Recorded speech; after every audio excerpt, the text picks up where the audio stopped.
Dear friends, our next article is terminology. या चॅप्टरमध्ये काही terms येणार आहेत, त्या टर्मचे मीनिंग्स तुम्हाला माहित असावेत ही फक्त अपेक्षा आहे.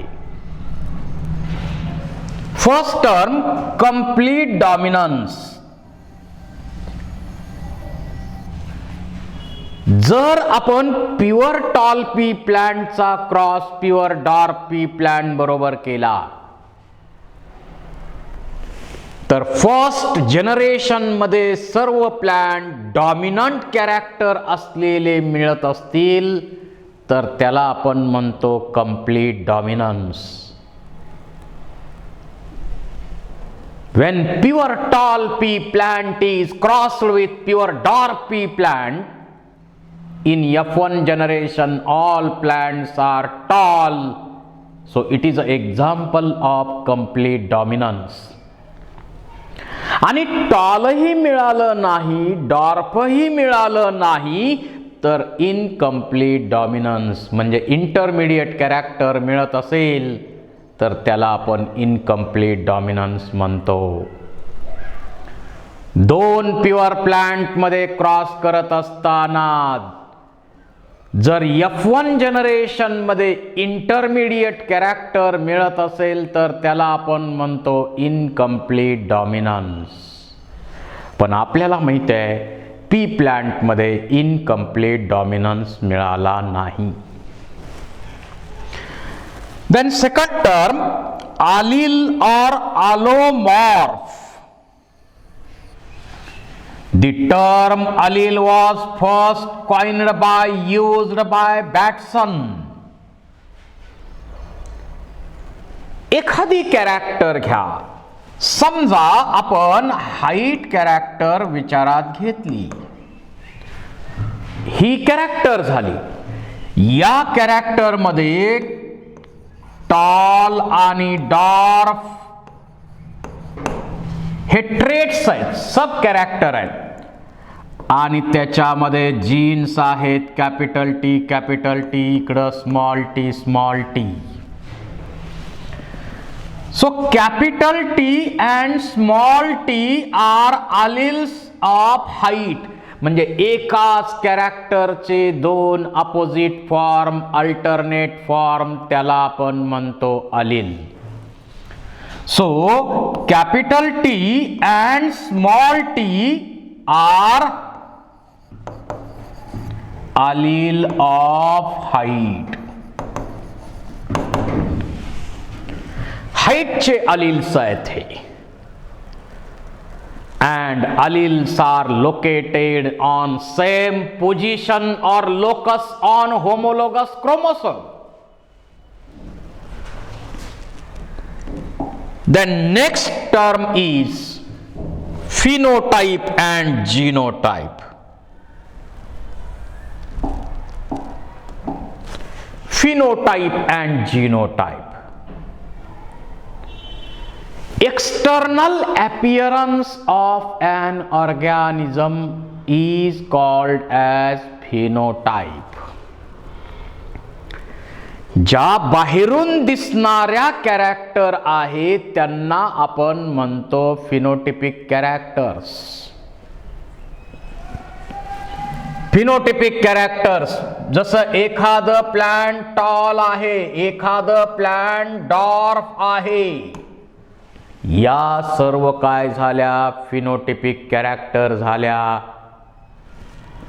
आणि या फिनोटिपिक कॅरेक्टरच्या बेसवर जो F2 जनरेशन मध्ये रेशो मिळतो त्याला आपण म्हणतो phenotypic ratio.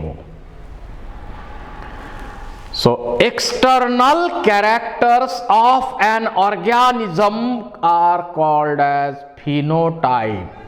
And ratio obtained on the basis of phenotype is called as phenotypic ratio. जसं मोनोहायब्रिड मध्ये जर पाहिलं तर 3:1 हा फिनोटिपिक रेशो आहे. त्यानंतर genotype. That is a genetic constitution of an organism. एखादी कॅरेक्टर विचारात घेतली तर त्या कॅरेक्टरचं जेनेटिक कॉन्स्टिट्यूशन जे असतं त्याला आपण म्हणतो जीनोटाइप. फॉर एक्झाम्पल समजा इथं कॅपिटल टी टॉल म्हणजे टॉल आणि डॉर्फ. टॉल आणि डॉर्फ या कॅरेक्टर विचारात घेतल्या. टॉलचे जीनोटाइप काय आहेत? Capital T. डॉर्फचे जीनोटाइप आहेत small T. So this is the genetic constitution of an organism called as genotype, and ratio obtained on the basis of genotype is called as genotypic ratio. त्याला आपण genotypic ratio म्हणतो. त्यानंतर dominant आणि recessive याही term आहेत. Dominant and recessive दोन pure plant मध्ये cross करत असताना जी कॅरेक्टर F1 जनरेशन मध्ये एक्सप्रेस होते, ॲपियर होते, त्या कॅरेक्टरला म्हणायचं डॉमिनंट, आणि जी कॅरेक्टर एक्सप्रेस होत नाही त्या कॅरेक्टरला म्हणायचं रेसेसिव्ह. फॉर एक्झाम्पल, जर आपण प्युअर टॉल पी प्लांटचा cross pure dwarf pea plant बरोबर केला तर F1 जनरेशन मध्ये सर्व प्लांट आपल्याला टॉल मिळतात, कारण टॉल ही डॉमिनंट कॅरेक्टर आहे. डॉर्फ प्लांट F1 मध्ये मिळत नाही, कारण त्याच्यामध्ये किंवा डॉर्फ ही रेसेसिव्ह कॅरेक्टर आहे. डॉर्फ ही रेसेसिव्ह कॅरेक्टर आहे. दोन प्युअर प्लांटचा क्रॉस केल्यानंतर F1 मध्ये जी कॅरेक्टर एक्सप्रेस होत नाही, ॲपियर होत नाही, त्या कॅरेक्टरला आपण म्हणतो रेसेसिव्ह कॅरेक्टर. डॉर्फ म्हणा, व्हाईट म्हणा, रेसेसिव्ह कॅरेक्टर आहेत. त्यानंतर महत्वाची टर्म येते होमोझायगस किंवा pure. You know, each character is controlled by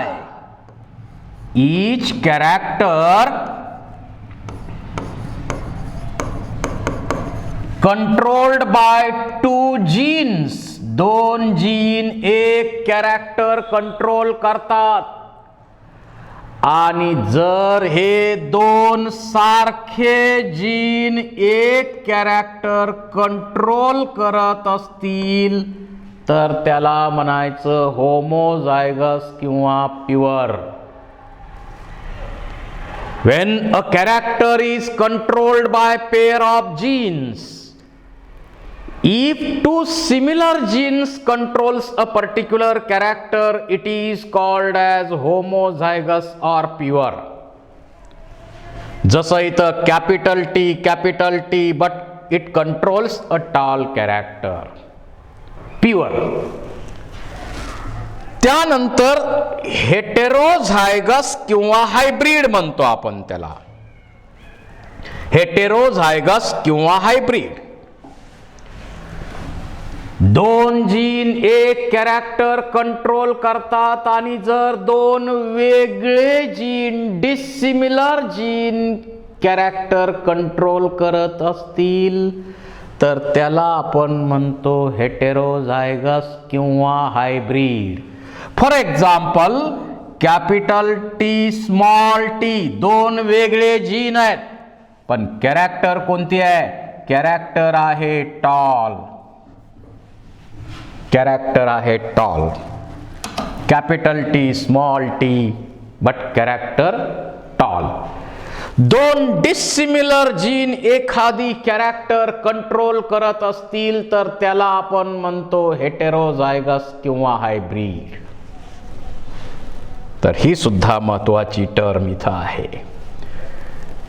त्यानंतर first filial generation, second filial generation. दोन प्युअर प्लांट मध्ये आपण क्रॉस करतो. दोन प्युअर प्लांट मध्ये क्रॉस केल्यानंतर जे पहिलं जनरेशन आपल्याला मिळतं त्याला आपण म्हणतो फर्स्ट फिलियल जनरेशन किंवा F1 generation. So plants obtained by crossing of initial parents are called as first filial or F1 generation. And plants obtained by selfing, inbreeding between F1 generation called as F2 generation, second filial generation. Then selfing किंवा inbreeding ही पण एक महत्वाची term आहे. आपण इथं pure tall म्हणजे tall pea प्लांटचा क्रॉस डॉर्फ बरोबर केला तर याचे जिनोटाइप काय? Capital T capital T. इकडं जिनोटाइप आहेत स्मॉल टी स्मॉल टी. तर इथं आपण दोन वेगळ्या प्लांट मध्ये क्रॉस करतोय, ते क्रॉसिंग झालं. परंतु जर आपण कॅपिटल टी स्मॉल टी हे F1 मध्ये मिळालेलं प्लांट आहे त्याचा क्रॉस F1 मध्ये मिळालेल्या दुसऱ्या प्लांट बरोबर म्हणजे जेनेटिकली सिमिलर प्लांट मध्ये इंडिव्हिज्युअल मध्ये क्रॉस करणे म्हणजे सेल्फिंग किंवा त्यालाच आणखी नाव आहे inbreeding. This is selfing. Selfing किंवा इनब्रीडिंग त्याला आपण म्हणतो. ही पण एक महत्वाची टर्म आपल्याला पुढे येणार आहेच. त्याबरोबर मोनो हायब्रिड रेशो आणि डाय हायब्रिड रेशो पुढे आपल्याला क्रॉस करायचे आहेत. त्यावेळी आपल्याला या क्रॉस मध्ये सगळे डिटेल समजणार आहेत. अनेक एक्झाम्पल यांचे सॉल्व आपल्याला करायचे आहेत त्यामुळे ते क्लिअर होईल. दोन प्युअर प्लांट मध्ये क्रॉस करत असताना जर एक contrasting character at a time consider केली तर त्याला म्हणायचं मोनो हायब्रिड क्रॉस आणि F2 मध्ये जो रेशो मिळतो त्याला mono hybrid ratio. Mono hybrid ratio किती आहे? 3:1 आहे. In crossing of two pure plants, if one contrasting character is considered at a time, it is called as monohybrid cross, and ratio of F2 is monohybrid ratio. 3:1 is monohybrid phenotypic ratio. Then dihybrid ratio. Dihybrid ratio means when two pure plants are crossed or in crossing of two pure plants, if two contrasting characters considered at a time, it is called as dihybrid cross, and ratio obtained in F2 generation is called as dihybrid ratio.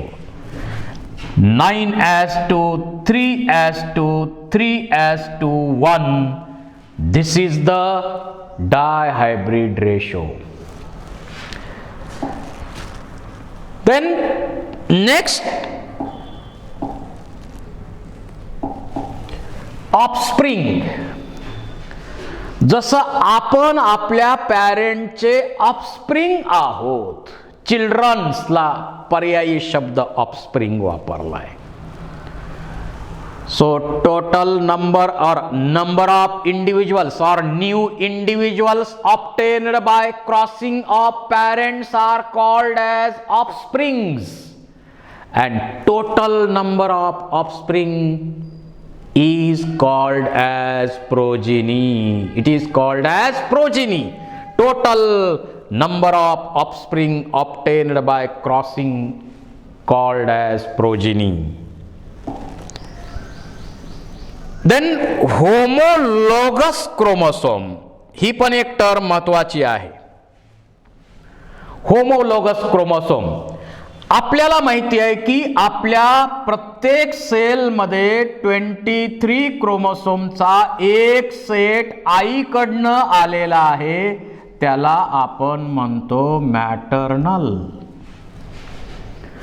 आणि त्याचबरोबर आणखी 23 क्रोमोसोमचा set आपल्याला मिळालेला आहे, त्याला आपण म्हणतो paternal. 23 क्रोमोसोमचा set आईकडनं आला मॅटर्नल, एक वडिलांकडनं आला पॅटर्नल, म्हणून आपण डिप्लॉइड आहोत. इथं समजा आपण आईचा क्रोमोसोम नंबर 1 घेतला आणि इकडं आपण वडिलांचा क्रोमोसोम नंबर 1 घेतला, तर हे दोन्ही क्रोमोसोम मॉर्फोलॉजिकली सिमिलर आहेत. आणि जर इथं समजा हाईटचा जीन असेल तर इथं सुद्धा हाईटचा जीन असणार, आणि याला आपण काय म्हणतो, homologous chromosome. Similar type of genes of similar characters are present on same position of homologous chromosome. याही टर्म्स येत आहेत. त्यानंतर रेसिप्रोकल क्रॉस. रेसिप्रोकल क्रॉस, आता समजा पहिल्या जनरेशन मध्ये क्रॉस करताना समजा आपण टॉल आणि डॉर्फचा क्रॉस करतोय. टॉल मेल आहे, डॉर्फ फिमेल आहे. दोघांचा क्रॉस केल्यानंतर आपल्याला पहिल्या जनरेशन मध्ये सगळे प्लांट टॉल मिळतात आणि सेकंड जनरेशन मध्ये टॉल डॉर्फ 3:1 या प्रोपोर्शन मध्ये मिळतात. परंतु दुसऱ्या एक्झाम्पल मध्ये आपण काय केलं, पूर्वी टॉलला मेल कन्सिडर केलं, आता आपण टॉलला फिमेल गृहीत धरू, डॉर्फला मेल गृहीत धरू. असं केलं तरी सुद्धा पहिल्या जनरेशन मध्ये सर्व प्लांट टॉल मिळणार आणि सेकंड जनरेशन मध्ये टॉल आणि डॉर्फ 3:1 या प्रोपोर्शन मध्ये मिळणार. So there is no influence of sex. So results of reciprocal crosses are same because there is no influence of sex.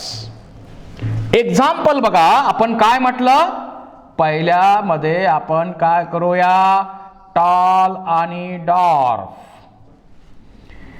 इथं आपण काय केलं, याला मेल समजलंय आणि याला आपण फिमेल समजलेलं आहे.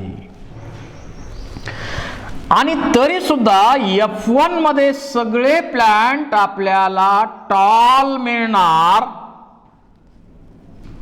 आणि F2 मध्ये टॉल आणि डॉर्फ 3:1 या प्रोपोर्शन मध्ये मिळणार. आणि दुसरा क्रॉस केला, सेम एक्झाम्पल आहे, टॉल आणि डॉर्फ यांचा क्रॉस केला. इथं आपण मेल समजलं होतं, त्याच्याऐवजी इथं त्याला आपण काय करूया, फिमेल समजू आणि याला मेल समजू. आणि इथं सुद्धा काय होणार आहे, F1 मध्ये सर्व टॉलच मिळणार आणि F2 मध्ये टॉल आणि डॉर्फ 3:1 याच प्रोपोर्शन मध्ये मिळणार. म्हणजे तुम्ही मेल कन्सिडर केलं म्हणून काय फरक पडला किंवा फिमेल कन्सिडर केलं म्हणून पुढं काही फरक पडला का, नाही. There is no influence of sex. So results of reciprocal crosses are same. त्यानंतर फॅक्टर. आज आपण जीन हा शब्द वापरतोय. जीन म्हणजे काय, एक डीएनएचा तुकडा, डीएनएचा सेगमेंट, डीएनएचा फ्रॅगमेंट की जो एक कॅरेक्टर कंट्रोल करतो. So it is a segment of DNA which controls a particular character. आणि जॉन्सन नावाच्या सायंटिस्टने जीन ही टर्म यूज केली. परंतु मेंडेल ज्यावेळी हे काम करत होता त्यावेळी जीन ही टर्म नव्हती. तर त्या काळामध्ये आता जो जीन शब्द वापरतोय, जीन टर्म यूज करतोय, त्या काळामध्ये मेंडेल त्याला फॅक्टर टर्म यूज करत होता. So according to Mendel, capital T is a gene of tall or factor of tall, small t is a factor or gene of dwarf. आणि gene तर माहिती आहे आपल्याला, segment of DNA, fragment of DNA, piece of DNA which controls a particular character. Then character आपण सांगणार आहे पुढे, याच्यानंतर तेच आपण स्टडी करणार आहे. जसं हाईट ही एक कॅरेक्टर आहे, कलर ऑफ फ्लावर कॅरेक्टर आहे, कलर ऑफ सीड कॅरेक्टर आहे, कलर ऑफ पॉड कॅरेक्टर आहे. अशा अनेक अनेक अनेक कॅरेक्टर त्या पी प्लांटमध्ये मिळतात, कॅरेक्टर्स. आणि कलर ही एक कॅरेक्टर आहे, हाईट कॅरेक्टर आहे. जसं हाईट ही कॅरेक्टर झाली, पण त्या कॅरेक्टर मधला ज्या सब टर्म्स येतात, जसं टॉल आणि dwarf, these are traits of height character. Height is a character and tall and dwarf are traits of that character. तर अशा प्रकारे काही टर्म्स येतात, त्या टर्मचे मीनिंग आपल्याला माहीत असावेत ही अपेक्षा आहे. त्यानंतर या चॅप्टरमध्ये आपण जे काही क्रॉस करणार आहोत त्याच्यामध्ये स्क्वेअर ड्रॉ करतोय आपण, त्याच्याविषयी थोडंसं माहीत असलं पाहिजे. ती जी मेथड आहे, तो स्क्वेअर जो आहे तो आर.सी. पुनिट नावाच्या सायंटिस्टनं यूज केला. आर.सी. पुनिट. आर.सी. पुनिट यांनी हा स्क्वेअर यूज केला कॅल्क्युलेशन साठी. इथं F2 जनरेशन मध्ये जे मिळणारे इंडिव्हिज्युअल्स आहेत त्यांच्या कॅल्क्युलेशनसाठी आर.सी. पुनिट यांनी स्क्वेअर ड्रॉ करून लॉ ऑफ प्रोबॅबिलिटी वापरून रिझल्ट कॅल्क्युलेट केले, म्हणून त्याला पुनिट स्क्वेअर म्हणतो. आणि या मेथडला नाव आहे चेकर बोर्ड मेथड. काय केलं जातं यामध्ये, जे F2 जनरेशन मध्ये आपण मिळणारे प्लांट गृहीत धरतोय, त्याच्यासाठी एक स्क्वेअर ड्रॉ करायचा आणि स्क्वेअर ड्रॉ केल्यानंतर एका बाजूला समजा मेल पॅरेंटचे गॅमेट एका साइडला मांडून घ्यायचे, फिमेल पॅरेंटचे गॅमेट दुसऱ्या साइडला मांडून घेतले. F1 मध्ये क्रॉस करताना, सेल्फिंग करतानाचे. आणि मग लॉ प्रोबॅबिलिटी वापरायचा, म्हणजे हा गॅमेट याच्याबरोबर कंबाईन झाल्यावर काय होईल ते इथं लिहायचं, कॅपिटल टी. हा याच्याबरोबर झाला तर कॅपिटल टी स्मॉल टी, हा याच्याबरोबर झाला तर कॅपिटल टी स्मॉल टी, आणि हा याच्याबरोबर झाला तर स्मॉल टी. अशा प्रकारे F2 जनरेशन आपण कॅल्क्युलेट केले. तर एक स्क्वेअर ड्रॉ करायचा, दोन्ही पॅरेंटचे गॅमेट एकमेकाला राईट अँगल मध्ये मांडून घ्यायचे आणि लॉ प्रोबॅबिलिटी वापरून F2 जनरेशन मध्ये मिळणारे प्लांट कॅल्क्युलेट करणे केले जातात आणि या मेथडला आपण म्हणतो चेकर बोर्ड मेथड किंवा पुनिट स्क्वेअर.